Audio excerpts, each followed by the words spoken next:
안녕하십니까. EBS 한국사 박세훈입니다. 2019학년도 9월 고등학교 1학년 학력평가 한국사 영역 해설을 지금부터 시작하도록 하겠습니다. 문제에 대한 전반적인 내용들은 총평해서 제가 말씀을 드렸고요. 지금부터는 찬찬히 진짜 한 문제 한 문제 여러분들 좀 복습 삼아 이렇게 좀 공부를 같이 해보도록 하겠습니다. 자, 1번부터 바로 들어갈게요.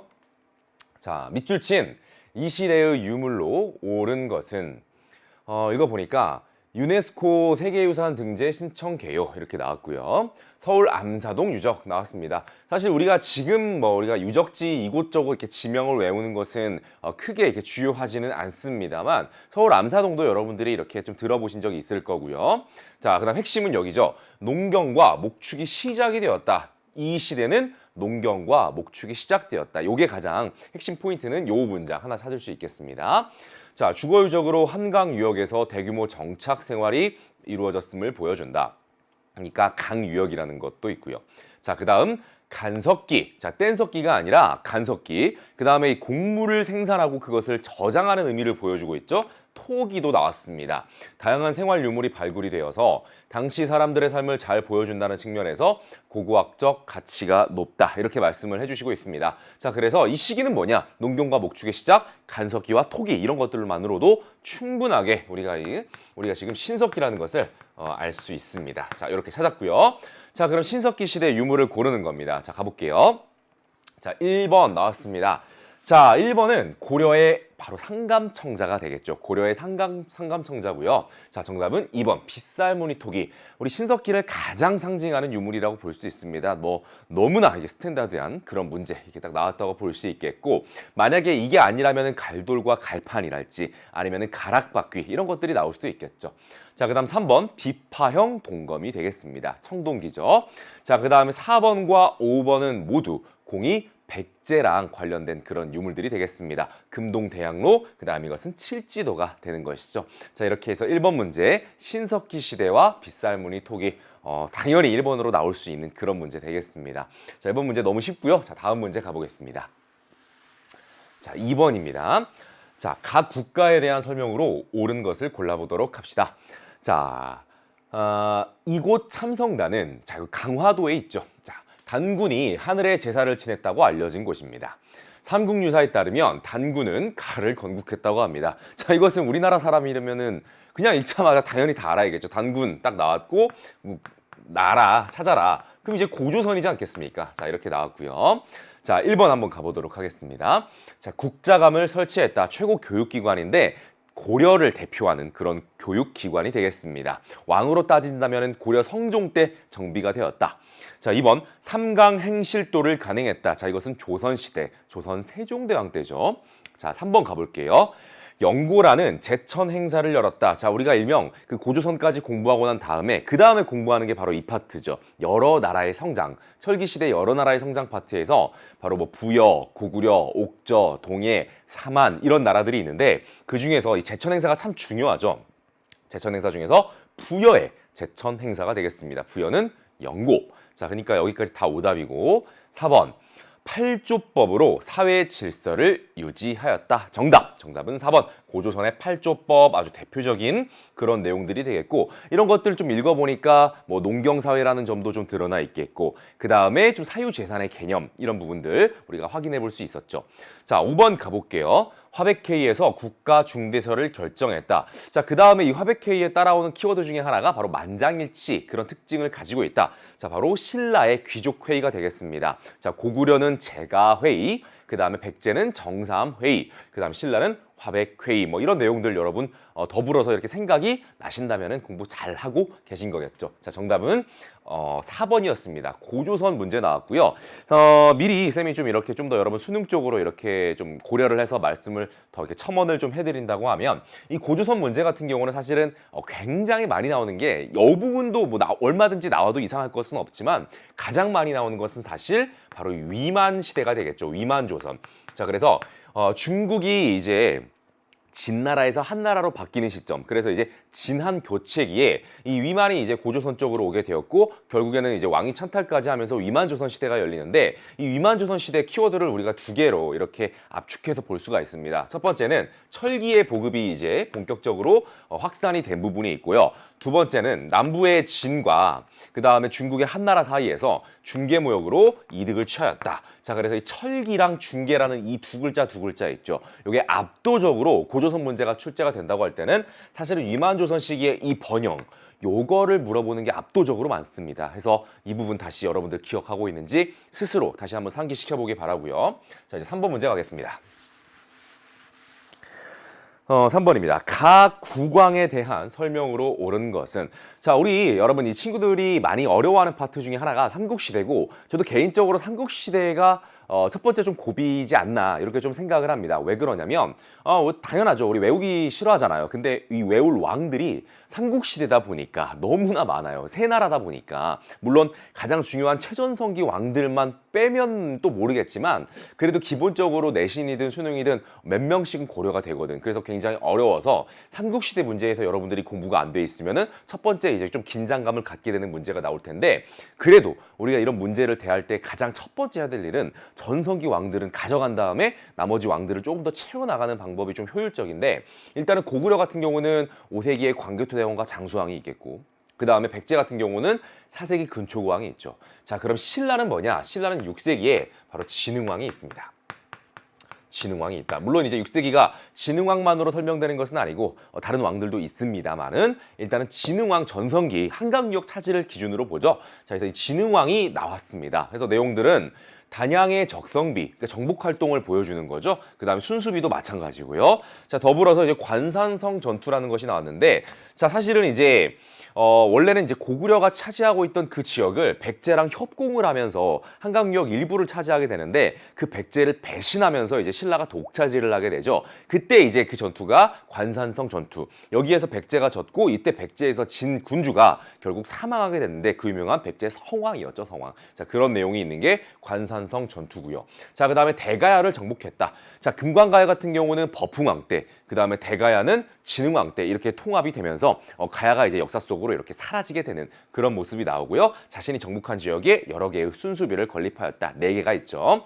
자, 이렇게 해서 이건 진흥왕이다. 진흥왕이다. 자, 그럼 진흥왕의 다른 내용은 어떤 것들이 나올 수가 있는가 확인을 해보는 거죠. 1번, 마한을 정복했다. 이거 근초고왕 때 나오는 선지입니다. 근초고왕의 선지인데, 자, 이런 것들도 제가 총평 때 좀 말씀을 드린 거거든요. 이런 근초고왕 업적하면은 뭐 한강유역 차지했다, 그다음 뭐 고구려까지 이렇게 침공을 해서 그 당시에 뭐 고구려 고국원왕이 전사했다, 그런 되게 많이 보고 친숙한 내용들로만 우리 학생들이 알고 있으면은 이런 마한 정복했다라는 더 추가된 선지들이 있죠. 이런 것들은 틀릴 수도 있다라는 겁니다. 자, 그래서 한국사 공부할 적에 한 번을 하더라도 일단은 꼼꼼하게 제대로 해놓자라는 말씀을 드리고요. 2번, 평양천도. 이거는 뭐 고구려 장수왕을 가장 상징하는 선지고, 3번, 화랑도를 국가적인 조직으로 이렇게 정비하였다. 이것이 바로 진흥왕의 내용이 되겠습니다. 정답 3번 찾았고요. 4번, 몽골풍을 금지하였다. 자, 이 부분은 이 고려시대 때 내용이 되겠죠. 원간섭기가 이제 살살 저물어가는 시점에 공민왕 때 나올 수 있는 선지고요. 자, 그 다음 5번, 호패법을 실시하였다. 자, 이 부분은 조선시대 태종 있죠. 태종 이방원. 자, 그때의 업적으로 나오는 선지가 되겠습니다. 자, 이렇게 해서 3번 문제 풀어봤고요. 자, 이제 4번 가볼게요.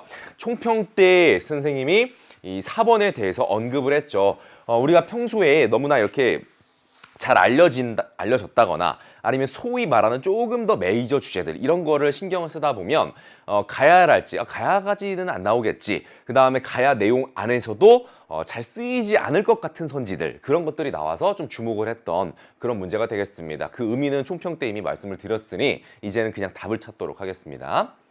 각 국가에 대한 설명으로 옳은 것은 김해, 고령. 이것도 사실은 좀 공부를 이렇게 성실히 한 친구들이라면 이 지명 자체에서 또 의미를 찾을 수가 있겠고요. 그 다음에 여러분들 뭐 시험 문제 보면은 이렇게 이 부분, 이 유물, 이쪽 갑옷. 또 이 나라가 바로 철로 이렇게 상징이 되죠. 철 생산 잘해서. 자, 그 다음에 사만중 변한 지역이죠. 성장해서 낙동강 유역을 지배한 가. 자, 그 다음에 김수로, 여러분 김수로. 자, 그 다음 대성동 고분박물관, 국립 김해, 지산동 고분군 등등을 통해서 가야라는 것 찾을 수 있어야 되겠습니다. 자, 그럼 그냥 그대로 대입해서 선지부터 일단 가름을 할게요. 1번.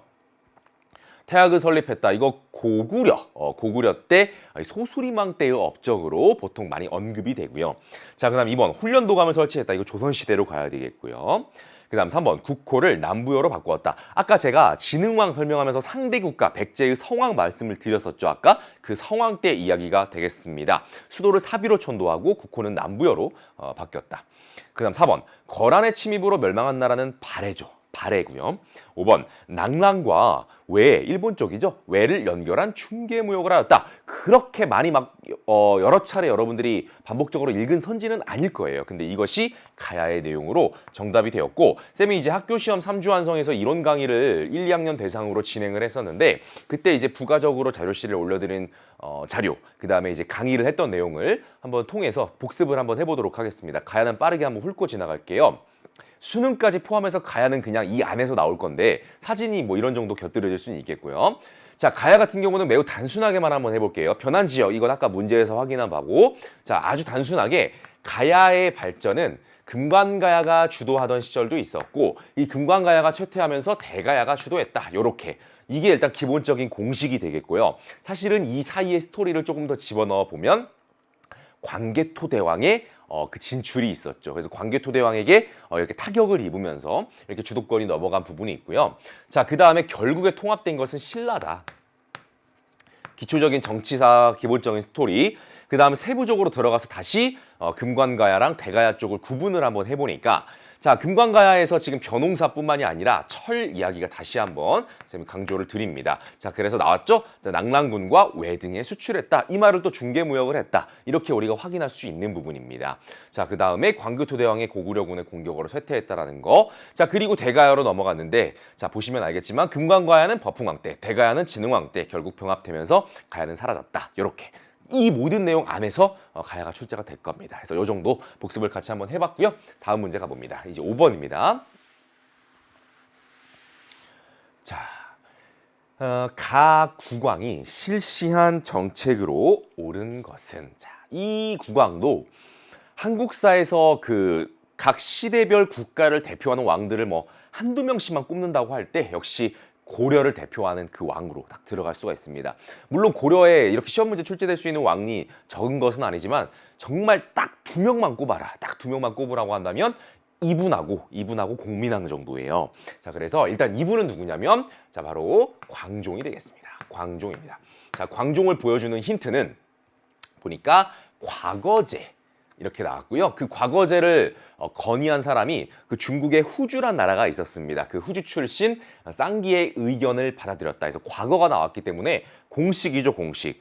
광종하면은 굉장히 그 강력한 중앙 집권적인 왕권을 확립한 왕으로 유명하고, 그 과정 속에서 이 지방 세력인 호족의 권한을 상당히 제거하는 데 성공을 했다. 그 부분은 물리적인 부분도 있고, 이렇게 과거를 통해서 이제 기존 기득권층이 아니라 새로운 인재를 선발한 것도 있고, 그 다음에 이 가 제도가 되겠는데, 이 가 제도가 뭡니까? 이 지방 세력의 그러니까 기득권층에게 가장 물리적으로나 경제적으로 중요한 존재, 바로 이 노비죠. 그들의 재산 중에 가장 중요한 게 노비인데, 이 노비를 사실상 여러 명 이렇게 풀어줄 수 있게 한 그 조치, 바로 노비양건법을 실시를 했다라는 거 너무너무 중요하다. 정답은 5번 광종, 고려 광종은 뭐 1순위다 이렇게 보시면 되겠고요. 오답 정리할게요. 1번 서원을 정리하였다. 자, 이 서원 같은 경우는 이 서원 정리라는 말로 나올 수 있는 게 일단 조선인데, 대표적인 사람을 두 명을 꼽을 수가 있습니다. 조선 후기에 이제 영조가 있겠고, 그 다음에 여러분들이 영조보다 이 선지를 볼 때 더 먼저 많이 떠올리실 겁니다. 흥선대원군이 있죠. 그래서 그 두 명. 다음 2번 구서당을 설치했다. 민족 융합적인 성격을 드러낸 건데, 이거 신라 때 구성된 군 부대가 되겠습니다. 물론 통일신라랑 관련된 거고. 3번 영조 때 내용이 되겠고요. 속대전. 자, 그 다음에 4번 백두산 정계비를 세웠다. 자, 이게 이제 간도 문제와 관련해서 출제가 될 수 있는 이 백두산 정계비가 되겠는데, 시기로 따진다라면 조선 숙종 때 이야기가 되겠습니다. 자, 이렇게 해서 5번 문제도 우리가 풀어봤어요. 자, 이제 6번 가볼게요. 자, 가 국가의, 자, 페이지는 이제 넘어가죠. 쌤도 이제 페이지 한 장 넘겨서 다시 가볼게요. 가 국가의 지방 통치 제도에 대한 설명으로 옳은 것은 이런 것도 여러분들이 좀 주목을 할 필요가 있습니다. 왜냐하면 우리가 보통은 가장 친숙하게 역사 공부할 때 이제 쉽게 접근되는 게 정치사거든. 스토리로 쫙쫙 이어지니까 정치사는 머릿속에 쭉쭉 이렇게 들어가고 사람이나 이런 것들이 들어갈 텐데 이런 제도사가 굉장히 딱딱하죠. 그러다 보니까 흥미를 많이 못 느끼는 부분이기도 한데 그래도 일단은 이런 식으로 나오면 여러분들이 좀 힘들어할 수도 있으니까 한번 할 때 역시 똑같은 말 계속 드리는 거지만 좀 잘 알아뒀으면 좋겠다. 자, 힌트를 보니까요. 오른쪽에 이렇게 뭐 이 책갈피라고 해야 되나? 그 인덱스 그 부분이죠. 자, 그래서 5도 양계라고 힌트를 이쪽에 이렇게 또 배치가 되어 있는 부분이 있습니다. 이 국가의 대표적인 지방 조선하면 8도 뭐 이런 것처럼 이 나라는 5도 양계 이렇게 부른다. 이거 힌트가 나왔고 조금 더 디테일하게 이 나라의 그 지방 그 통치 이거에 대해서 보여주는 것이 지방관이 파견이 되고 있는 이 주연보다 그렇지 못한 속현이 더욱더 많았다라는 것을 이 막대 그래프를 통해서 또 보여주고 있거든요. 그래서 이건 고려구나. 어차피 5도 양계만 보고도 고려인 것은 우리가 뭐 어렵지 않게 찾을 수는 있습니다. 자, 그러면 고려의 지방 통치 제도랑 관련된 것을 골라라 이렇게 나왔습니다. 그래서 1번을 보니까 아니 이거 봐라 지방관이 파견되지 않은 9년이 있었다. 그것이 바로 속현 아닙니까? 그래서 정답은 1번 이렇게 쉽게 찾을 수 있는 그런 부분이었고요. 자, 2번 가보니까 22담로를 설치했다. 이거 백제의 무령왕이죠. 그 다음에 3번 각 9년에서 수령이 향약을 주관하였다. 자, 이 부분은 조선시대랑 관련된 거고요. 그래서 미리 이제 비교를 해서 말씀을 드리면 이렇게 지방관이 파견되지 못한 지역이 많죠. 고려시대 때는. 근데 조선시대 때는 다 모든 9년에 이렇게 지방관이 파견이 됩니다. 그래서 그 부분이 굉장히 그 선지로 잘 활용이 돼요. 고려 문제인데 모든 9년에 이렇게 이렇게 지방관이 파견이 되었다. 그럼 틀리는 겁니다. 자, 그다음 4번. 오소경을 설치를 해가지고 작은 그러니까 수도를 설치했다 이런 말이죠. 지방 통치를 보완했다. 왜 이런 보완이 필요했느냐? 이 나라의 수도가 동남쪽에 치우쳐져 있다라는 한계가 있었거든. 바로 경주를 가리키고요. 신라에서 나온 제도가 되는 거겠죠. 통일신라. 자, 이렇게 해서 이것도 통일신라 쪽 내용이고. 그 다음에 5번 가들이 별도의 행정구역인 사출도를 다스렸다. 마가, 우가, 저가, 구가 뭡니까? 부여랑 관련된 내용이 되겠습니다. 자, 이렇게 해서 지금 고려의 제도사가 나왔거든요. 자, 이 문제도 의미가 있는 것이 여러분 이제 시험 문제가 굉장히 쉬워질 때 가장 기본적인 게 뭡니까? 이게 오지선다잖아요. 우리가 푸는 시험이.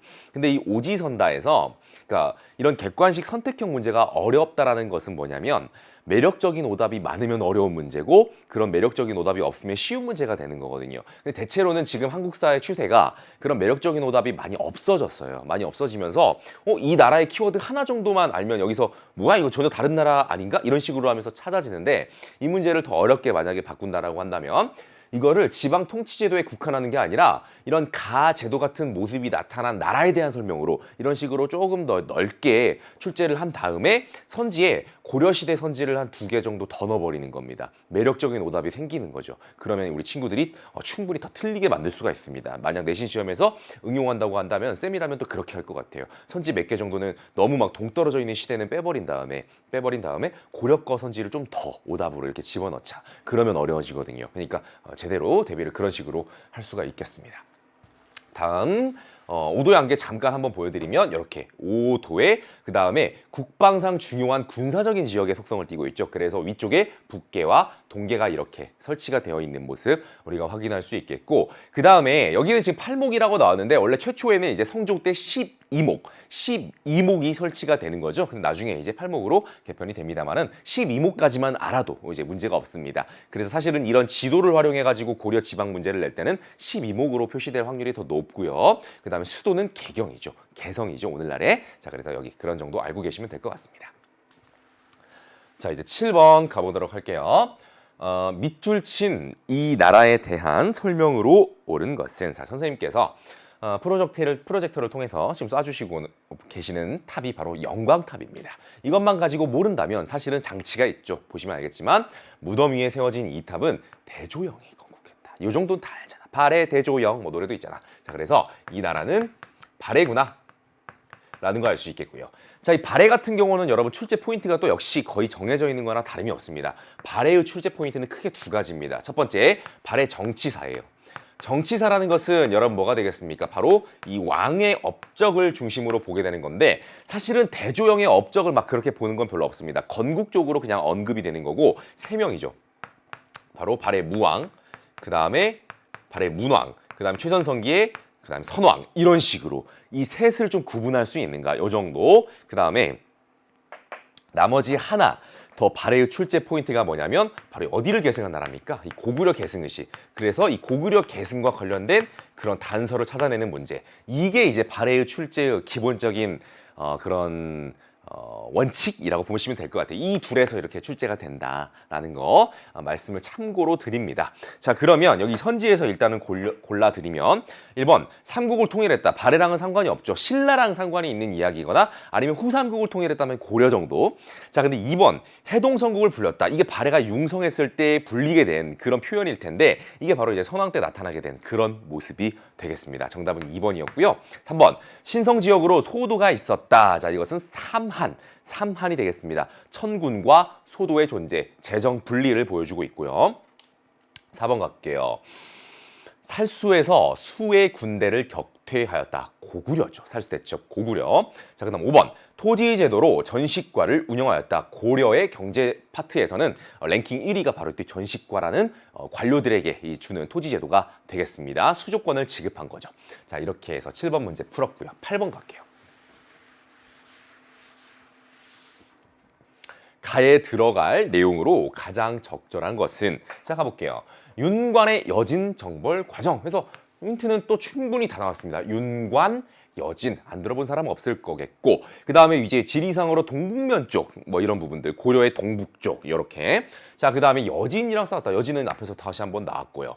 자 그 다음에 동북 구성을 축조했다. 여기는 이제 여러분들이 수업이든 뭐 인강이든 한번 이렇게 공부를 했다라면은 그냥 뭐 친숙한 그런 단어들일 겁니다. 그러면 여러분들이 공부를 했을 때 생각을 해보면 분명히 이 사이에 이 시기적인 감각도 그렇게까지 요구되지도 않아요. 그냥 윤관하면은 요거 하나 나오고 동북 구성인데 이렇게 나오거든요. 윤관하면은 이 부대 구성한 거 이거 하나인데 그래서 그 부대를 여러분들이 바로 찾아보시면 되는데 그것이 정답으로 1번 나왔죠. 별무반이 나온 겁니다. 그래서 정답은 1번이었고요.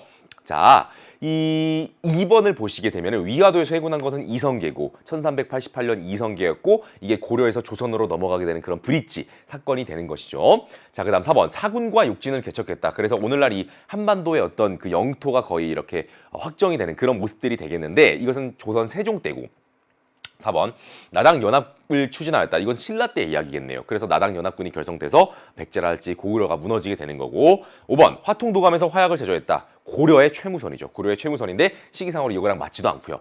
자, 그러면 정답은 뭐 쉽게 찾은 것 같으나 저 여기서 할 말이 있어요.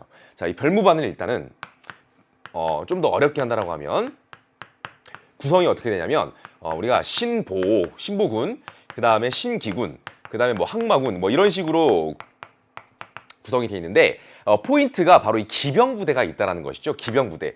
야, 이 여진과 싸웠으나 패하였다. 이 여진족이 여러분들 기본적으로 이제 중국의 한족이 아닌 그 유목민족들. 그 유목민족들은 바로 이 말을 다루는 것이 굉장히 능숙하죠. 그러면서 그 기병의 위력이 있으니 그것을 우리가 목도했지 않습니까? 그러다 보니까 우리도 그거에 대한 대응이 필요하다. 그래서 이제 기병이 주축이 된 이런 부대가 만들어지게 된 건데 자, 제가 드리고 싶은 말씀은 이 별무반은 여러분들 내신 시험 볼 때 이 서답형 문제, 즉 쉽게 말해서 주관식으로 뭐 출제하기가 매우 대표적인 그런 키워드 중에 하나죠. 충분히 낼 만한 그런 키워드가 될 텐데 제가 이거 정말 놀랐던 것이 뭐냐면 쉽다고 생각했어요. 별무반 정도는 쉽다고 생각했는데 여러분들도 여러분 본인 또는 여러분 친구들 한번 별무반 같은 거 한번 주관식으로 나왔다고 생각해 보세요. 이런 뭐 윤관이 뭐 결성한 건의에서 조직이 된 군부대다. 이 부대는 이렇게 주관식 문제가 나왔다고 할 때 여러분뿐만이 아니라 여러분 친구들 엄청나게 많이 틀립니다. 엄청나게 많이 틀려요. 분명히 그럴 거야. 왜 그러냐면 별무반이라고 안 쓰거든. 자, 둘 중에 하나를 쓸 겁니다. 오답 두 개가 있는데 첫 번째 삼별초요. 삼별초. 자, 삼별초 많이 쓸 거고요. 삼별초 많이 쓸 거고 두 번째 시기적으로도 엄청난 차이가 있는데 별기군입니다. 이 별기군이랑 삼별초를 되게 여러분들이 좋아하십니다. 그래서 되게 많이 써요. 그래서 한 번은 삼별초가 답이 된 거를 내봤더니 그때는 별무반이라고 쓰고 별무반인 것을 답이 되는 걸로 냈더니 그때는 이제 삼별초나 별기군 쓰고 뭐 끊임없이 별기군만 쓰는 친구들도 많아요.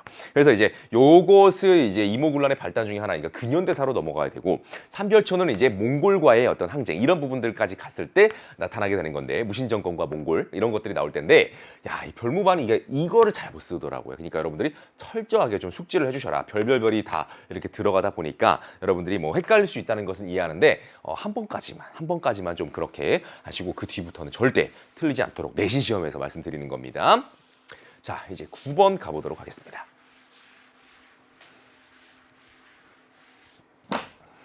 자, 다음 자료에 나타난 시기에 볼 수 있는 모습으로 가장 적절한 것은 자, 가볼게요. 한국사 신문.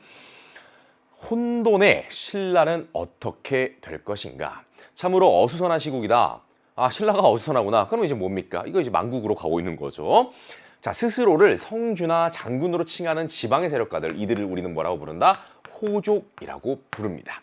중앙정부의 통제를 벗어난 지 오래다. 자, 이러한 상황에도 불구하고 왕은 사치에 빠져있고 진골 귀족들은 권력 다툼만 일삼고 있다. 그러니까 망하죠. 백성들은 과중한 세금 부담에 시달리다 결국 지난날에는 원정과 애노의 반란 이런 것들 유명한 거죠. 대표적인 이제 왕으로 따진다라면 진성여왕 시기 이렇게 우리가 찝어볼 수 있겠는데 신라 말 상황입니다. 자, 1번 선종을 후원하는 호족. 그래서 새로운 세력을 이제 상징하는 호족. 그다음 새로운 사상을 상징하는 선종이 나왔습니다. 정답은 1번 찾았고 이거 조금 복습 좀 시켜드릴게요. 자, 2번 가볼게요. 북벌론을 주장하는 서인, 이거 조선시대가 되겠습니다.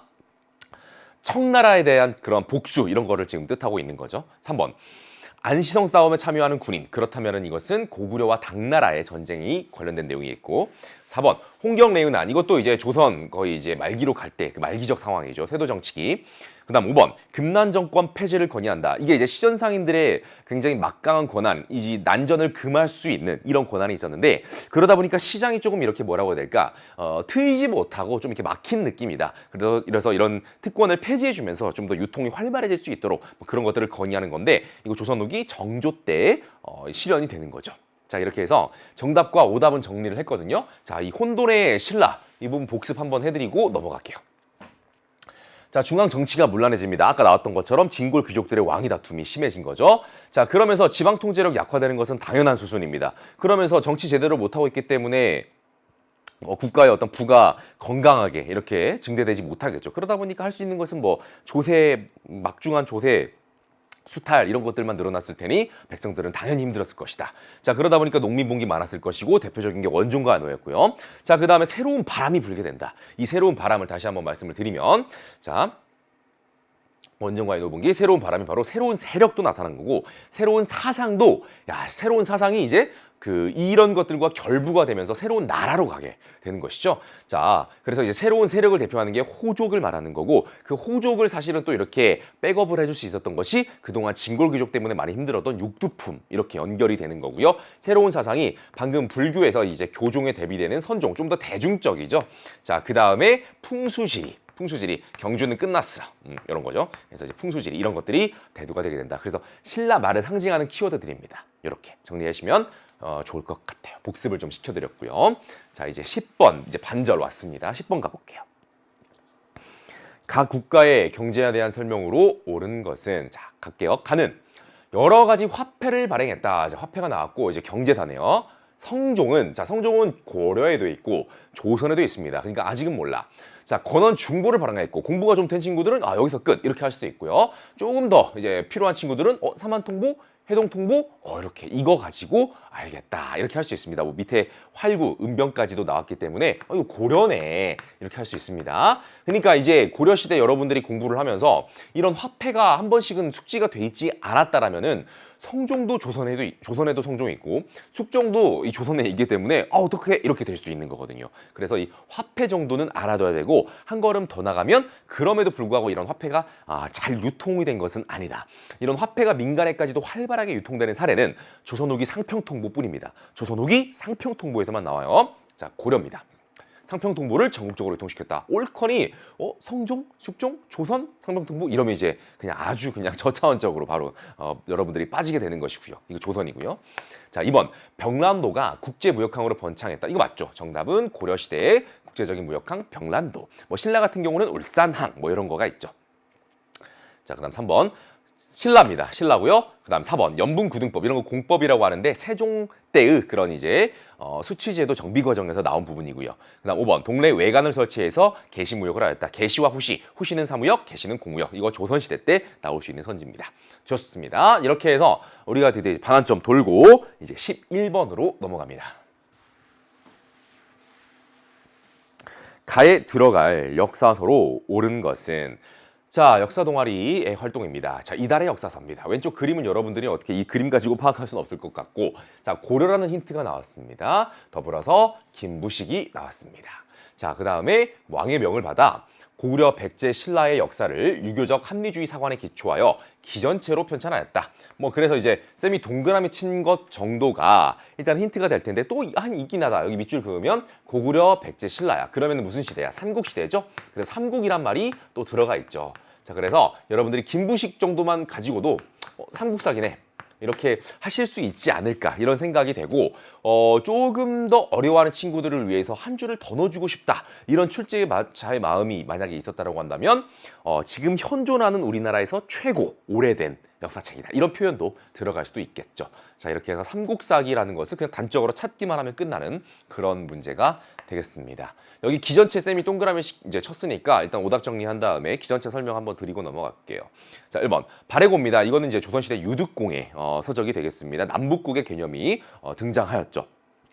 자, 다음 동국통감이나 조선왕조실록 이거 다 이제 조선시대랑 관련된 내용들이 되겠고 제왕궁기는 고려는 고려죠. 근데 이것은 이승휴라는 대표적인 사람 그 다음에 단군을 중심으로 하는 우리 민족적인 그런 시각 이런 부분들이 드러난 내용이 특징으로 제시가 될 수 있습니다.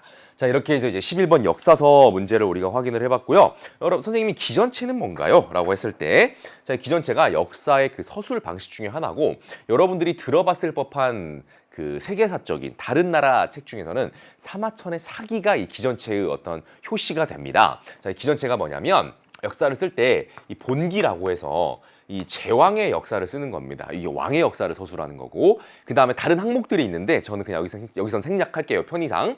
그 다음에 열전이라고 해서 이 개인의 역사를 이렇게 자세하게 서술을 해놓는 겁니다. 자, 근데 이 두 개의 비중이 역사 서술 중에서 굉장히 핵심, 많은 비중을 차지하고 있어서 본기의 기와 열전의 전 이걸 따서 기전체 이런 식으로 인물 중심, 그 다음에 나머지 제도나 연표 이런 것들이 곁들여진 역사 서술 방식을 우리는 기전체라고 평가를 합니다.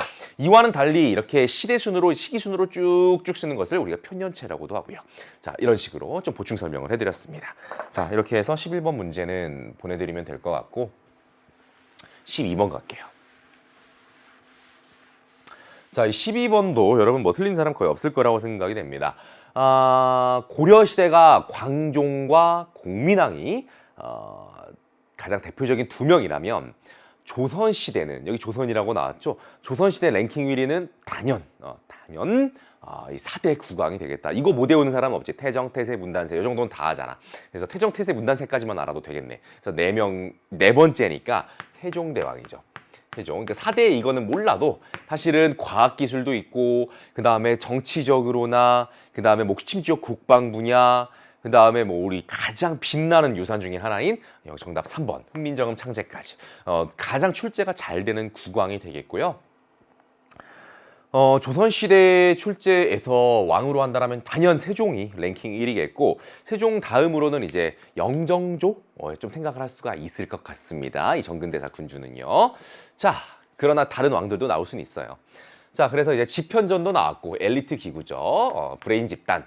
자, 그 다음에 또한 칠정산 역법입니다. 역법이고요. 칠정산. 그 다음에 뭐 각종 그런 특정 기구들 있죠. 앙부일구, 치국이 이런 것들이 제작이 되었다.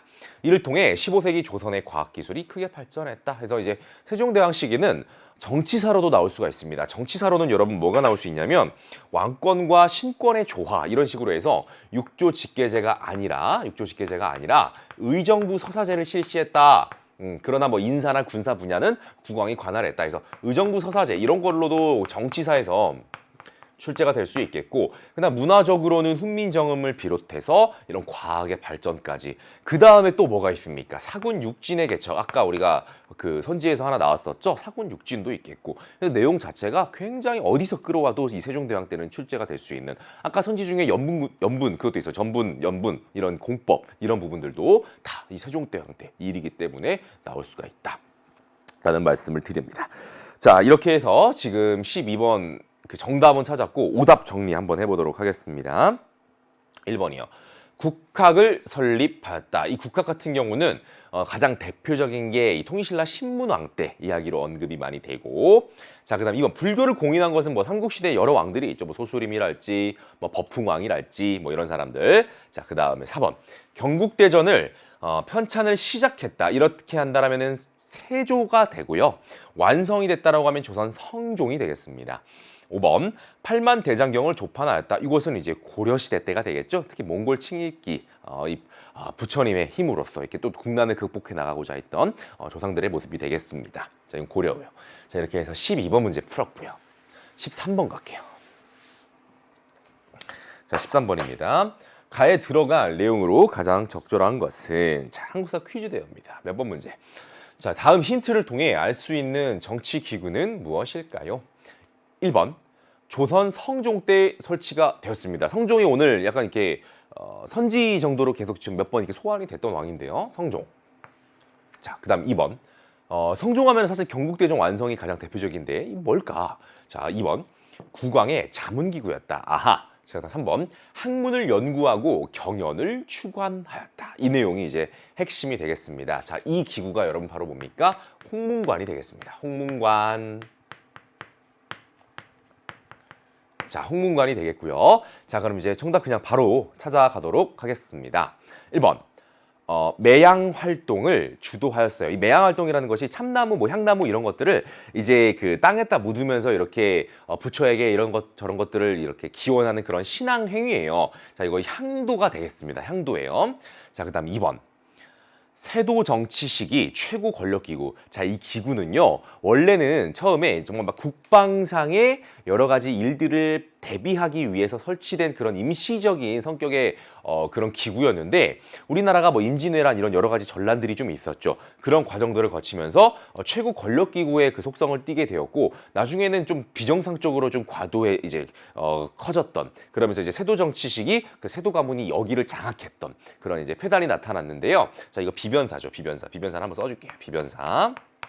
그래서 이제 이 비변사를 영향력을 대폭 축소시키면서 사실상 이렇게 폐지 수순을 밟게 한 인물이 흥선대원군이 되는 거고요. 3번 유생을 교육하는 최고 교육기관은 조선시대에 대입하면은 이제 성균관이겠죠. 성균관이고, 그다음 4번 중서문화성과 중추원.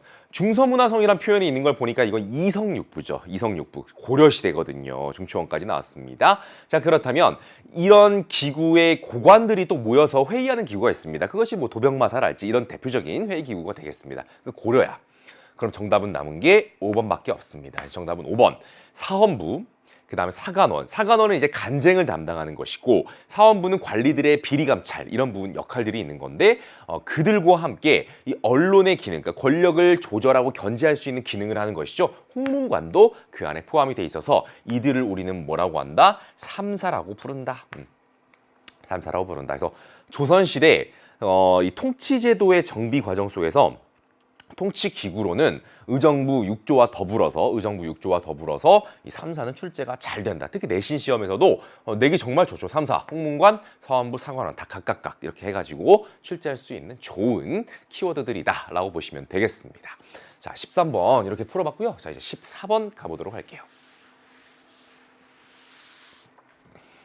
자, 가볼게요. 밑줄 친 국왕이 실시한 정책으로 옳은 것은, 자,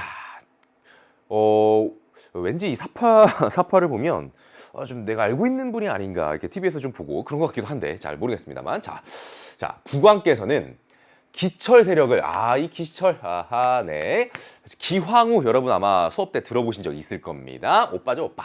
자, 쌍성 총관부를 공격하셨습니다. 이 쌍성 총관부는 또 뭡니까? 이 몽골 우리가 생각할 수 있겠습니다. 몽골이 우리나라를 사실 이제 이렇게 굴복을 시키고 간접 지배의 형태를 띠긴 했지만 또 직접적으로 영토를 이렇게 가져간 부분들이 있죠. 대표적인 부분에 대표적인 게 바로 이 쌍성 총관부가 있고요. 뭐 제주도 쪽에 탐라 총관부도 있고요. 자, 이러한 조치를 취한 목적은 무엇입니까? 이 왕이 기철 세력 숙청하고, 자, 기철은 대표적인 친원파 권문세족을 상징하는 사람입니다. 자, 그리고 이제 그 몽골과 관련 있는 쌍성 총관부. 근데 그거에 대해서 지금 굉장히 강경하게 나가고 있는 국왕이네. 자, 그다음 원의 간섭으로 훼손된 이 고려의 자주성을 되찾기 위함이다. 자, 이 왕이 다름이 아니라 누구냐면 공민왕인 것이죠. 자, 그래서 아까 우리 초반 문제에서 초반 몇 번 문제였죠? 5번이었죠. 5번 문제에서 고려 광종이 나왔었죠. 그래서 제가 5번 문제 풀 적에 뭐라고 말씀을 드렸었냐면 고려시대 2명만 골라라 라고 하면은 광종이랑 공민왕이다. 둘 다 나왔습니다. 자, 이것이 가능해진 이유는 뭐예요? 지금 시험 범위가 전 범위가 아니니까 이렇게 가능한 것이죠. 그래서 이제 공민왕이 이렇게 출제가 되었습니다. 자, 이뿐만이 아니라 공민왕 어떤 내용들이 이제 선지로 나올 수 있을까 한번 찾아보겠습니다. 1번 노급을 폐지했다. 이 노급이라는 것은 이 신라시대 귀족들의 가장 중요한 또 경제적 기반이었거든. 근데 그거 폐지하면서 또 이제 이 진골 귀족을 이렇게 뭐라고 해야 될까? 견제를 했던 국왕이 되겠습니다. 너무너무 잘 나오는 통일신라 1순위 신문왕이고요. 신문왕 때의 정책이 되겠고요. 2번 대전 통편을 편찬했다. 그러니까 이제 조선 초기에 이렇게 경국대전이 완성돼도 여러분 오랜 시간이 지나면 법 체계가 정비될 필요성이 분명히 있죠. 그러다 보니까 계속해서 이렇게 정비되는 모습들이 나타나는데 이것은 이제 조선 정조 때 이야기가 되겠고 3번 독서 상품과를 실시했다. 이게 시험을 보는 건데 과거랑은 다르고요. 자, 이거 통일신라 원성왕 때 실시가 되었습니다. 다음, 육조 직계제를 실시했다. 아까 세종대왕 그 문제를 풀 때 제가 의정부 소사제라는 것을 말씀을 드렸죠. 의정부 소사제라는 것은 그 의정부에서 근무하고 있는 삼정승이 있죠. 그 의정부를 통해서 항상 그 국왕의 그 명령이나 의견 같은 것이 의정부를 거치고 의정부에서 육조로 내려가고 육조에서 의정부 올라오고 의정부에서 왕으로 올라가고 그런 절차를 밟는 건데 그것을 무시하고 의정부를 패싱하고 바로 육조의 명령을 내리고 육조에서 바로 이렇게 보고가 올라오면서 이 재상권을 견제하고 국왕권을 강화시켰던 제도가 육조직계제입니다. 그 대표적인 것이 조선의 이방원이죠. 태종, 그 다음에 세조 이런 사람들이 되겠습니다. 수양대군 세조까지 해서 이거는 조선시대 왕들이고요. 5번이 그럼 나왔죠. 그래서 5번이 정답이 되겠습니다. 전민변정 도감을 설치했다. 이게 바로 공민왕 때 대표적인 이야기가 되겠고요. 이때 이제 이 전민변정 도감이라는 것을 통해서 토지나 노비나 이런 문제들을 이렇게 딱 개혁을 하면서 역시 또 이 권문세족을 이렇게 견제를 할 수가 있었던 것이 바로 공민왕이 되겠습니다. 자, 이때 우리가 한 명이 생각나면 여러분 바람직할 것 같은데 바로 공민왕의 이 파트너가 하나 있죠. 바로 누굽니까? 신돈도 이 개혁의 파트너였다. 이렇게 신돈까지도 생각이 나시면 바람직하다라고 할 수 있겠습니다. 자, 이렇게 해서 14번 공민왕 문제였습니다. 자, 이제 15번 갈게요. 가 전쟁 중에 있었던 사실로 옳은 것은 자 그림으로 보는 가 사건, 가 전쟁이라고 보시면 되겠는데 역시 이것도 한국사에서 전쟁이라고 할 전근대사에서의 전쟁이라고 할 때는 1순위다 이렇게 보면 되는데 이것도 전 국민이 거의 다 잘 알고 있는 그 전쟁이 되겠습니다.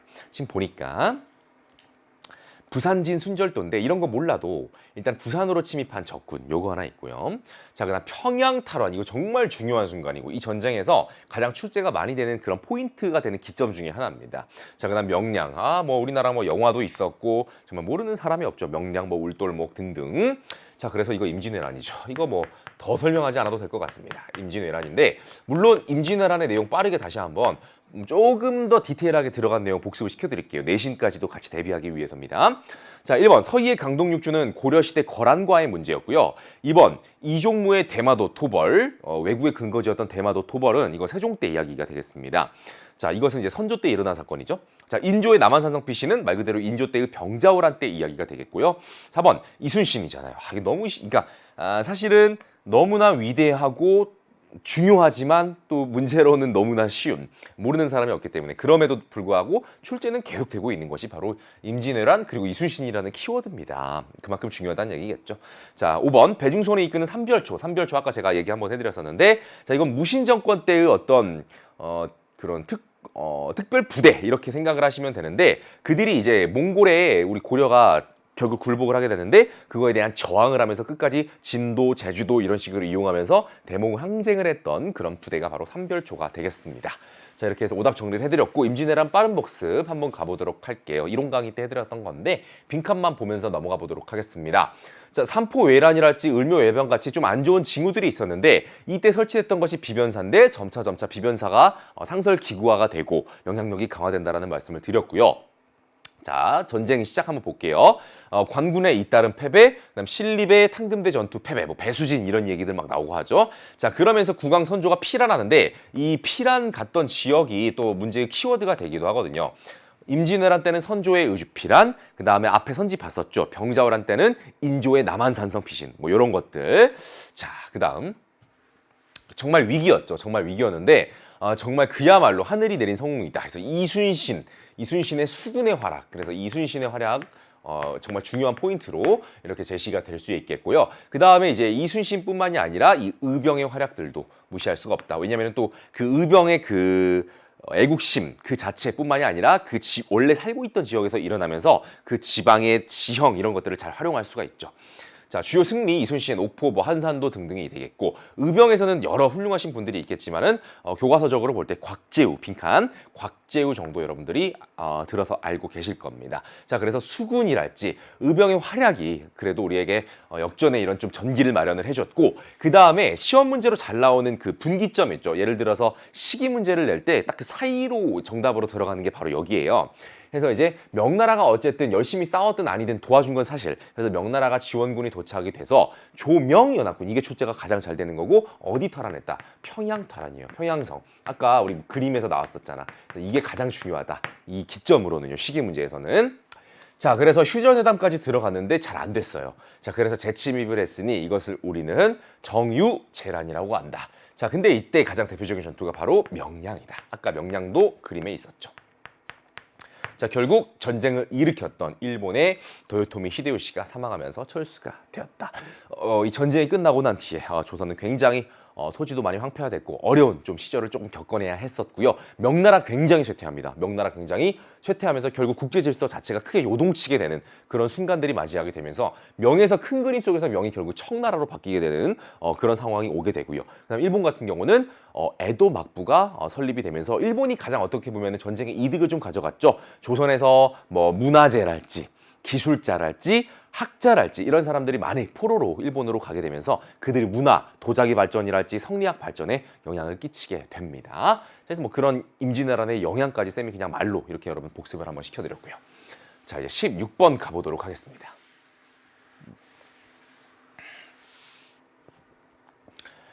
가예에 들어갈 인물로 옳은 것은 한국사 인물 카드입니다. 자, 지금 페이지가 이제 여러분들 전환이 되었죠? 마지막 페이지입니다. 조선이고요. 일단 힌트가 조선이고요. 자, 동방의 주자로 불렸다. 동방의 주자로 불렸다. 자, 여러분 이 주자가 누굽니까? 주희거든요. 자, 이 주희가 누굽니까? 주희가 누구냐면 성리학의 집대성자입니다. 중국 남송시대의 학자인데요. 그러다 보니까 이 성리학이 우리 조선시대에는 거의 뭐라고 해야 될까요?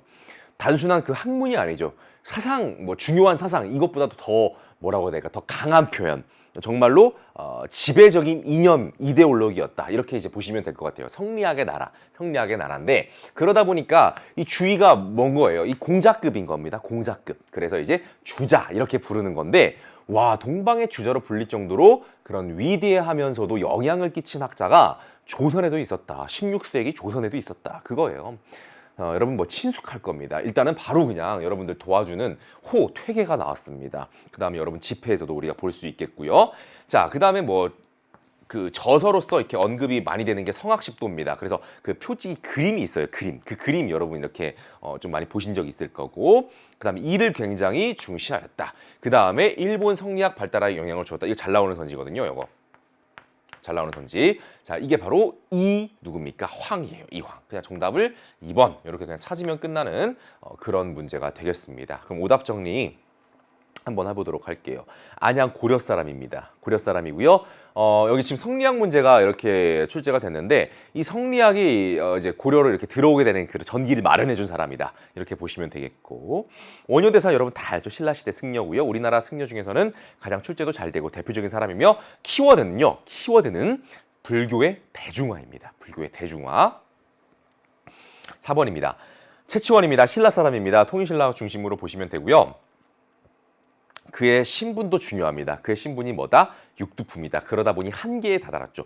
엄청난 사람이었죠. 똑똑했죠. 당나라까지 가가지고 그 외국인들을 대상으로 하는 시험까지 합격을 해서 굉장히 그의 능력을 인정받고 되게 명문장도 많이 남기고 굉장히 탁월한 식견을 가지고 있어서 부푼 꿈을 안고 이제 국내로 돌아와서 당시 어려웠던 그 국내 사정에 대한 여러 가지 개혁안 같은 것들을 건의를 하게 되지만 거의 종이 쪼가리처럼 휴지 조각처럼 돼버렸던 거죠. 받아들여지지 않았고 그래서 좀 떠돌게 되었다. 이게 바로 최치원이 되겠습니다. 자, 그다음 조광조 같은 경우는 조선시대의 어떤 선비 정신, 선비의 상징, 살인파의 상징 이런 식이라고 이렇게 보시면 되겠습니다. 그래서 관련된 키워드로는 조광조가 이제 중종 때, 조선 중종 때 사람이고 그 다음에 그의 개혁 내용도 시험 문제 출제가 될 수 있다. 말로만 해드릴게요. 뭐 현량과를 실시했다. 그 다음에 뭐 위훈 삭제 조치 이게 많은 반발을 샀죠. 그 다음에 뭐 소격서를 폐지했다. 뭐 향약 보급에 노력을 하였다. 뭐 여러 가지 내용들이 있겠습니다. 자 그러다 보니까 이 조광조가 너무 거슬려요. 이 기존 이제 기성 기득권층이요. 그것을 우리가 이제 훈구파라 부를 수 있겠고, 이 훈구파의 반격이 만만치 않았으며 결국에는 이 조광조가 중종한테 내쳐지게 되죠. 그러면서 조광조를 비롯한 세력이 대거 이렇게 숙청을 당하게 되는데 그것이 그 유명한 기묘사화다. 기묘사화. 그래서 이제 조선시대 4개의 사화 중에서 기묘사화가 되겠습니다. 자 이런 식으로 조광조까지도 쌤이 좀 설명을 드려봤습니다. 자 이제 17번 갈게요.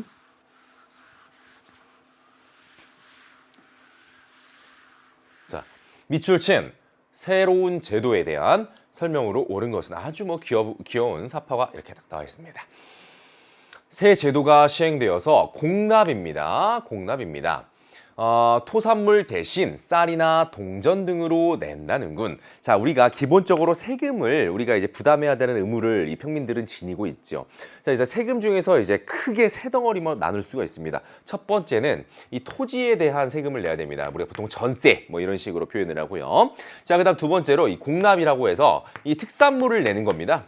특산물을 이제 바치게 되는 거고요. 그다음에 이제 세 번째가 역입니다. 이 역은 뭡니까? 우리 몸으로서 이렇게 부담을 하게 되는 거죠. 요역이라는 각종 뭐 토목공사나 그런 것들에 동원되는 게 있겠고, 그다음 군역이 있는 거죠. 군역이 있는 건데, 자, 이 중에서도 사실은 조선 후기 그다음 말기로 가면은 어느 것 하나 폐단이 없는 게 없고 어느 것 하나 그 백성들에게 정말 그 고열을 짜먹는 정말 뭐라고 해야 될까?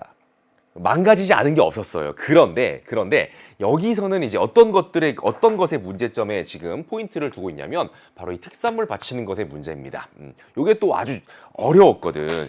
이게 이제 뭐 말하자면은 이 특산물을 바치는 것 자체도 어려운데 그거 과정에서 여러 가지 폐단이 일어납니다. 중간 상인이 관이랑 결탁이 된 중간 상인이 개입해서 이 어렵게 이 백성이 마련해서 바치는 것을 막 돌려보내고 거부하고 그 중간 상인을 거쳐오게 함으로써 폭리를 취하게 되는 아주 나쁜 폐단 이런 것들이 많이 일어났는데 그런 것들을 일명 지금 선지에서 나왔을걸요? 선지에서 3번 박납의 폐단이라고 합니다. 자, 그래서 이걸 시정하기 위해서 어떤 식으로 실시가 된 거냐면 토산물, 즉 특산물 이런 것들이 아니라 쌀로 내라. 지주들이 또는 동전 이런 것들로 내게 한 제도가 바로 그 유명한 대동법이 되겠습니다. 워낙 매체에서도 많이 다뤄졌고 중요하게 다루고 있는 제도가 되겠습니다. 그럼 여러분들이 생각하고 있는 군주가 하나 있을 거야. 역시 유명한 군주죠. 바로 광해군. 이렇게 떠올릴 수 있을 것입니다.